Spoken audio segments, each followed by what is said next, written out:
23 мамырда елімізде Олимпиада күні өтпекші. Алдағы сенбіде Астана мен Алматы қалалары және барлық өңірлерде түрлі спорт сайыстары, веложарыстар мен жаппай жүгіру болады.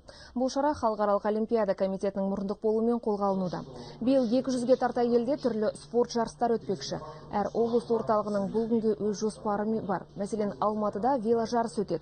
Ол орталық стадионға дейін созылып, сол жерде спорттың 8 түрінен сайыс ұйымдастырылады. Барлық қатысушыларға Халықаралық Олимпиада комитетінің президенті Томас Бахтың қолтаңбасы бар сертификат пен жейде сыйға тартылмақ. Қозғал, зертте, жаңа дүниелерді аш. Бұл дәстүрге айналып үлгерген спорт мерекесінің жаңа концепциясына айналып отыр. Когда такая возможность существует. Бұл жерде Халықаралық Олимпиада комитетінің сертификаты мен жейдесін алуды былай қойғанда ең бастысы идеяның өзі. Оны өткізу концепциясы, бұқаралық спорт оған көпшілікті тарту. Таныстарыңызды шақырыңыздар, олар да қатыссын, көрсін.